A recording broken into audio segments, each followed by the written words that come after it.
This episode of the Conscious Salon podcast is brought to you by Revlon Professional Australia. Welcome back to another episode of the Conscious Salon podcast. Welcome to you.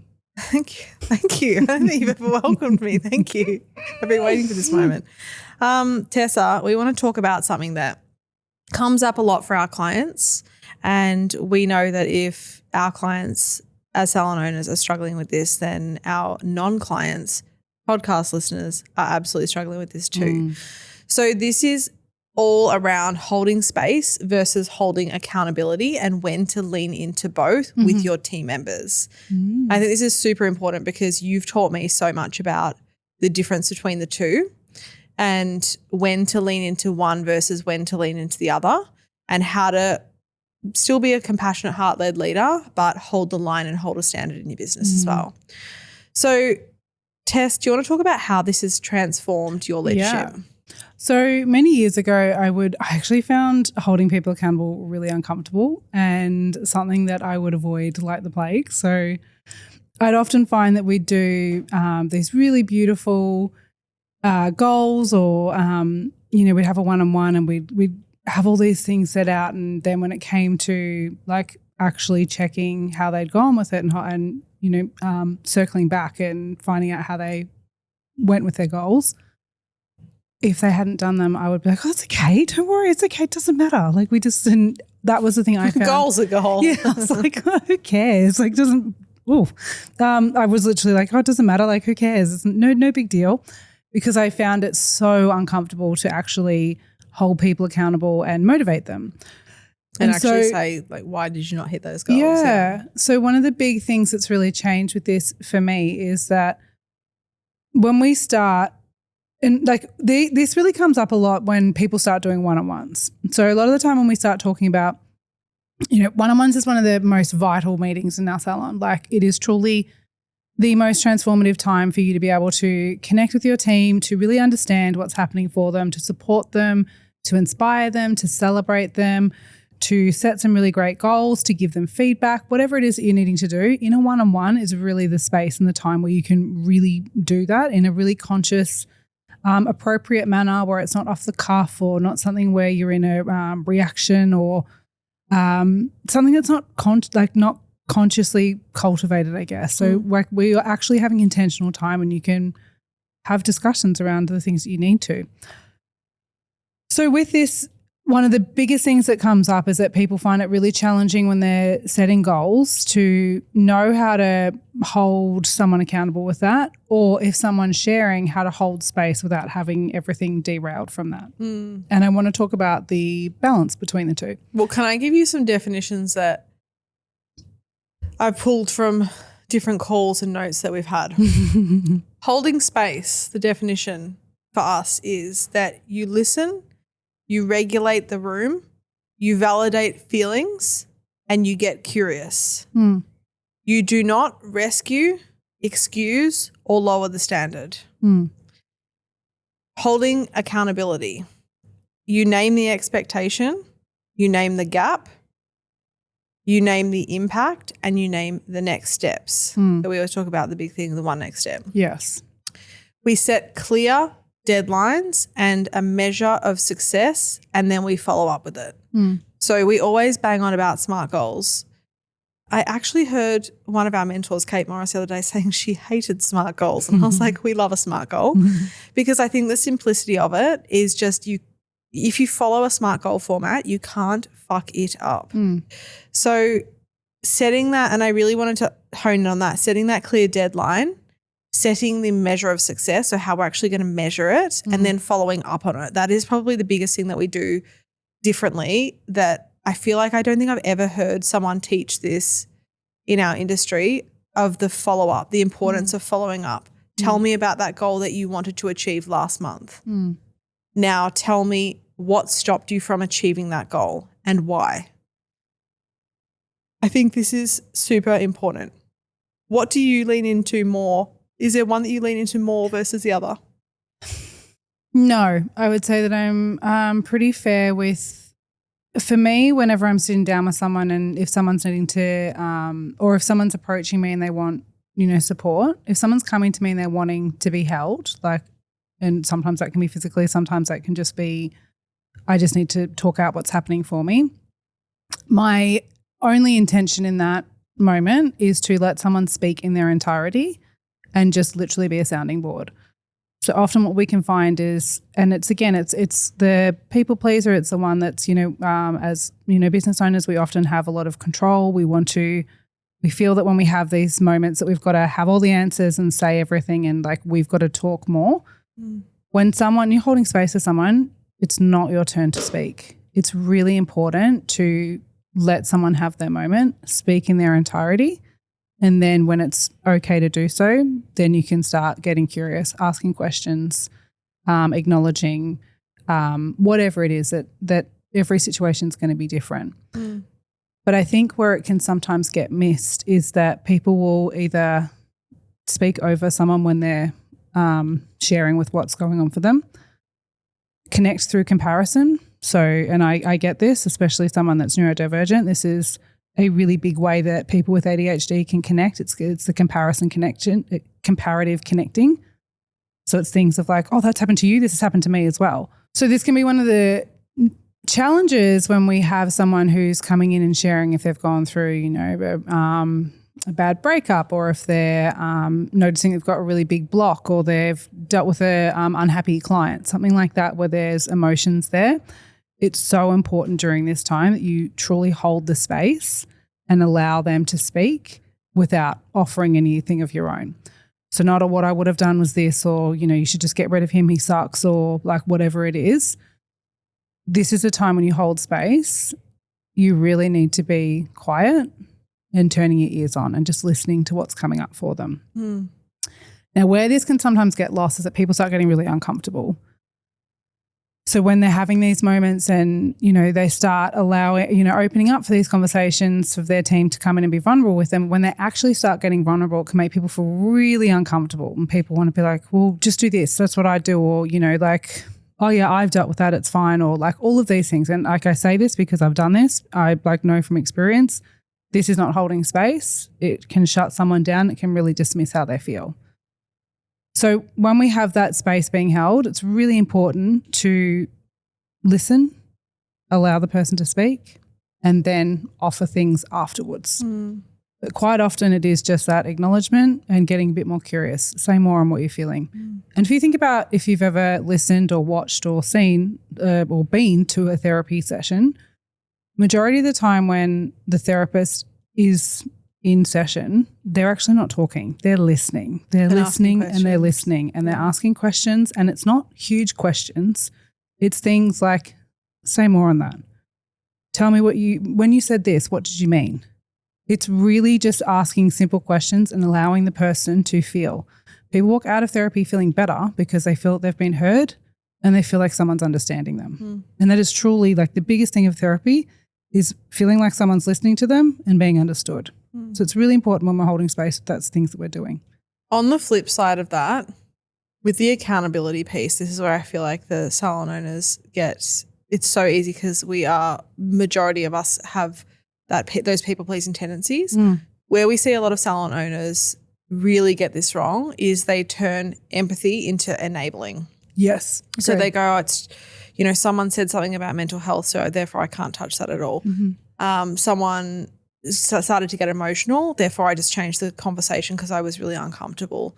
Or, someone brings something in and says, I just felt salesy, I didn't want to sell product. And immediately we go, oh, okay, that must be really hard. I just don't want to touch that. So uncomfortable. I think what that creates is that when that empathy turns into enabling, it can create different sets of rules and inconsistency for your team journey, different sets of rules for different team members. Oh, that person has mental health struggles, I'm not going to touch that because it might upset them. That person struggles with X, Y, Z, I'm not going to say that because it might upset them. And therefore we lose the accountability and then we lose the standard within the team. Absolutely. And I think this is one of the biggest things is really finding that delicate balance between holding space and holding someone accountable. When you can master those two things, and like what accountability looks like, it's not, I feel like what the visions of these two people look like. When you are holding space, you're someone that's got to you've got to be the best friend and hugging and coddling and wiping away someone's tears. And when you're being accountable, you're like the drill sergeant of well, that's not good enough. Drop and give me 20. And that's not what we're saying either. The point of when you start holding people accountable, it's holding a standard. So it's a standard that you want to be setting, and also really supporting and making sure that you are holding the line. Hey, I know when you set out those goals last month, Nick, you really wanted to achieve them. So let's work out what happened. Why? What broke down? Where did it stop being a focus for you? I want to make sure that this is going to happen. I'm going to hold you accountable with it. Let's get some really clear action steps as to how we're going to be moving forward with your goals for this month to make sure that we're getting them done. And the real transformation, I believe, is when we can really learn that holding space doesn't mean coddling, and holding accountable doesn't mean yelling. It means creating safety and really supporting someone. That's when the difference can really shift on those things. Absolutely. Salon owner, your business needs more structure, but you don't have time to create it because you're too busy keeping the business running. So we did it for you. The Conscious Structure is our 2-week back-end install that takes your salon out of your head and puts it into a clear digital system that your team can actually follow. Right now, your team are constantly tapping you on the shoulder. Where's the stock order? How do I do a refund? What do I say to this client? Who's meant to clean this? And your systems are basically vibes. Your notes app, a few screenshots, and a half-written Google Doc. Stuff that you meant to finish when you had the time. Sound familiar? This is why we built the Conscious Structure. In this course, shoulder taps become a thing of the past because your team know exactly where to find the answer. You go from being reactive and constantly needed to calm, organized, and scalable with a business that runs like a well-oiled machine. If you want structure, but you don't have the time to create it, we've got you. The Conscious Structure is where you start. Give salon owners something really tangible. So we've made a little 4-step process, which is going to help you when your team member is showing signs of dysregulation or maybe getting, what's the word? It's uncomfortable. So maybe you're holding them accountable and then you're getting pushback or you're getting resistance, or you just feel like it's you need a format for a tough conversation. We put together a little 4-step process. Of course we have. So step 1 is to regulate first. If your team member is showing signs of dysregulation, it's your responsibility to slow down, breathe, take space if you need to, and actually set the regulation tone in the room. It's really, really important as a leader not to match that person's energy, and also to create safety for them, because majority of the time when people come in dysregulated, it's because of fear. Step 2, we're always going to validate their feelings. So we really love the phrases, I see you in this. It doesn't mean that you're saying, yes, that's true and I agree with you. I really see you in this. I see you in this. I understand that that is your experience. So actually validating someone's feelings, and this can work really well with client complaints as well. When a client comes in and says, I felt like my service was rushed. I really see you in that. I understand that you felt that your service was rushed. Repeating back to them what they've said to you and what you can hear, it will help you understand, but it's also going to help that person feel really, really heard and seen. Step 3, we're going to return to the standard. So we're always going to bring the standard back. And we like to do this by saying, I completely understand and I see how you feel. I see how you feel in this. I see you in this. My job is to keep the standard of X, Y, Z so that everyone in our team can have a consistent experience. So we always bring the standard back in and always anchor back into the policy, the client experience, the agreement that you've made, the commitment, the goal, whatever it is that you're holding them accountable on. You always bring back that standard that they've set or you've set. The 4th is make it measurable. So we love a SMART goal. It needs to be specific, measurable, achievable, realistic, and in a time frame. We love a SMART goal. Sorry, Kate. So we always love to say, this is the standard that we have and this is when we're going to achieve it. This is what it's going to look like to really actually show what that goal is. And then step 5, the most important one, which is usually where we see most salon owners lose their nerve a bit, is the follow-up. So you'll notice every single time we have a meeting with our team, we always do a follow-up in some capacity, whether it's a follow-up from the previous day, whether it's a follow-up and check-in of how did you go with those goals, whether it's a team meeting and we say, just wanted to check in and see what the challenge is still an issue that you were having. We always do a follow-up. So it's the support, the mentoring. What is that thing? I said it to my brother-in-law the other day. I was helping him with something in his business and I said to him, there's this method that we follow and it's say it, show it, watch it, coach it. I like when you're that. teaching someone something. I know I always have to stop. I think it's in Diary of a CEO. What is it? Watch it, coach it. Yeah. So say it, say what you want them to do, show it. This is how we do it. Watch them do it. And then give them feedback. Yeah, I love that. Yeah, all right. Okay, cool. So we also wanted to leave you guys with some phrases. This is going to be grab a pen and paper if you're someone who needs a pen and paper, but we have some phrases that you can use that we really love, just a little collection of phrases. This is actually from our program, Becoming Conscious Salon. So get yourself into that for 2027. First one, I am empathetic to how you feel while still holding a standard for our salon.